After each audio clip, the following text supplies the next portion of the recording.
सन 1423 राजस्थान का मरुस्थल सोनगढ़ रियासत अपने वैभव और समृद्धि के लिए प्रसिद्ध थी। यहाँ के राजा प्रताप सिंह साहसी और धर्मनिष्ठ थे, परंतु उनके जीवन का सबसे नाजुक पक्ष थी उनकी बेटी राजकुमारी मीरा।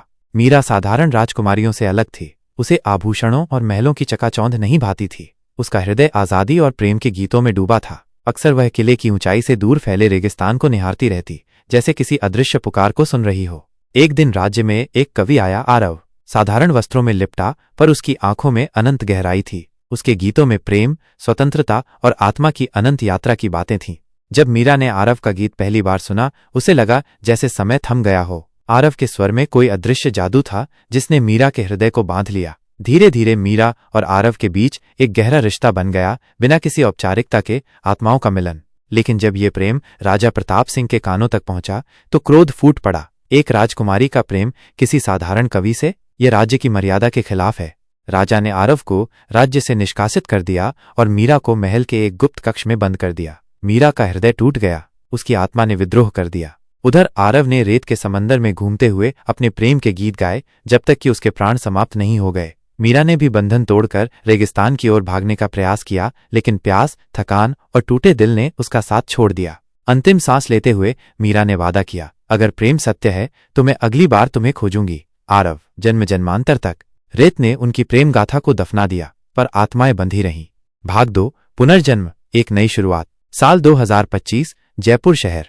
पुरानी हवेलियां, मंदिरों की घंटियां और रेगिस्तान की भीनी खुशबू अभी भी हवाओं में बसी थीं। यहीं जन्मी थी आहना, एक स्वतंत्र विचारों वाली स्वप्निल कलाकार। वो अपने चित्रों में अक्सर रेगिस्तान, लाल चुनरी और बांसुरी की धुनें बनाती थी, बिना ये समझे कि ये चित्र कहाँ से आते हैं।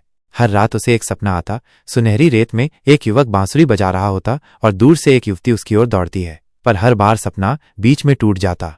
वहीं दूसरी ओर आर्यन, एक प्रसिद्ध फोटोग्राफर। रेगिस्तान के चित्रों में उसे अजीब सी शांति मिलती थी। उसे भी अक्सर महसूस होता कि वो किसी को ढूंढ रहा है, किसी को जिसने उसे अधूरा छोड़ दिया है। पहली मुलाकात। जयपुर में एक आर्ट फेस्टिवल का आयोजन हुआ। आहना अपनी पेंटिंग्स लेकर आई थी और आर्यन अपनी रेगिस्तान की तस्वीरें।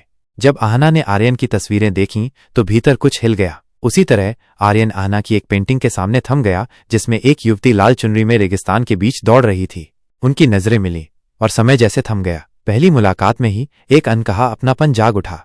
बातचीत शुरू हुई, कला से जीवन तक, सपनों से विश्वास तक। आहना ने कहा, मुझे नहीं पता क्यों, पर मैं रेगिस्तान को अपना घर महसूस करती हूँ। आर्यन ने मुस्कुराकर जवाब दिया, शायद हम किसी पुराने समय से जुड़े हैं। भाग 3 आत्माओं की पुकार। कुछ दिन बाद आहना और आर्यन ने साथ में एक ट्रिप प्लान किया, राजस्थान के गहरे रेगिस्तानों तक। वे पहुंचे सोनगढ़ के खंडहरों में, वो स्थान जहां मीरा और आरव का इतिहास दफन था। खंडहरों में चलते हुए एक टूटी दीवार पर आहना का हाथ पड़ा। वहां धुंधले अक्षरों में लिखा था, मीरा जोड़ आरव इक्वल्स अनंत प्रेम। अचानक दोनों को झटका लगा।